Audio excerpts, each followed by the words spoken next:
సరే, ఇంకొక వైపు చూస్తే అక్కడ ఆయన అరెస్ట్ చేశారని తెలిసింది, మన అల్లు అర్జున్ గారిని. పాపం నిజంగా నాకు బాధ వేస్తుంది. ఎందుకంటే ఎన్ని కుట్ర రాజకీయాలండి, ప్రతి చోట ఈయన చేతులు ఉంటాయి, అందులో సందేహం ఏమీ లేదు. ఇక్కడ 29 మంది మన గోదావరి పుష్కరాల్లో చనిపోతే మరి ఇతను ఎన్నిసార్లు అరెస్ట్ చేసి జైల్లో పెట్టాలండి? చంద్రబాబు గారిని ఎన్నిసార్లు చేయాలా? అదేవిధంగా కందుకూరులో దాదాపుగా 9 మందిని చంపేశాడు ఈయన. ఇరుకు సందులో మీటింగ్ పెట్టి, ఇరుకు సందు, అందులో పాపం తొక్కిసలాట జరిగినట్టు, తన కోసం జనం విపరీతంగా వచ్చినట్టు చేయటం కోసం, మీడియా కోసం అక్కడ అట్లాగే చేసి 9 మందిని చంపాడు. చీరల పంపిణీలో 3 ఆడవాళ్ళు ప్రాణాలు కోల్పోయారే. ఈయన ఎన్నిసార్లు జైల్లో పెట్టాలో చెప్పండి? అభిమానంతో వాళ్ళు విరగబడి ఆ రోజు అది అబ్బాయి అన్న కావాలని చేస్తారా? తన సినిమా చూసుకోవాలని, ఎలా ఉందో ప్రజాస్పందన తెలుసుకోవడానికి ఆయన వెళ్ళాడు. అది గవర్నమెంట్ తప్పు. ఆయన వస్తున్నప్పుడు, లేకపోతే సినిమా హాలు వాళ్ళు సరైనటువంటి భద్రతా ఏర్పాట్లు చేసుకోవాలి. పోలీసులను పిలిచి పూర్తి కట్టుదిట్టం చేసి ప్రజలకు థ్రెడ్ కట్టి దూరంగా పెడితే అయిపోయేది. వాళ్ళు అవేమీ చేయలేదు కదా, అది తప్పు. అల్లు అర్జున్ ఎలా అవుతుందండి? మరి ఇంతమందిని చంపినటువంటి చంద్రబాబు నాయుడు ఏమో శుభ్రంగా ఉన్నాడు. తెలియక జరిగిన దాని మీదేమో ఆ అబ్బాయిని అరెస్ట్ చేస్తారా?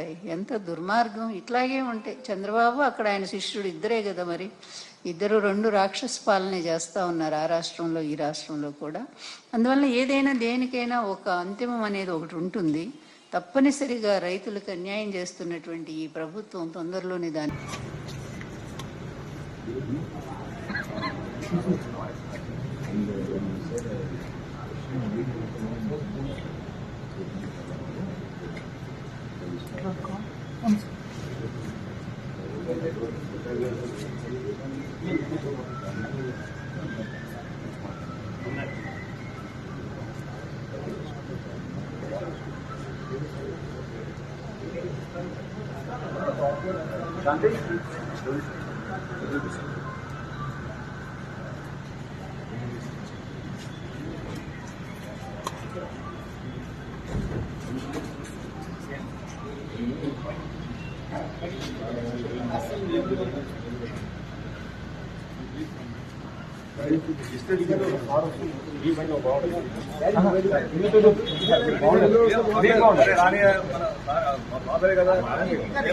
ముందుకు సార్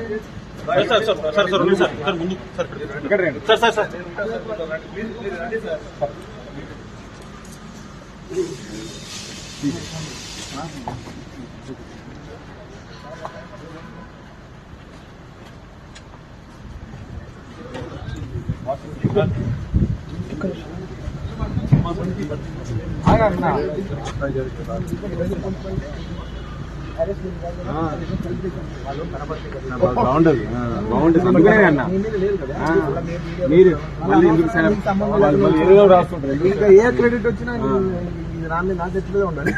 గుడ్ అయినా బ్యాడ్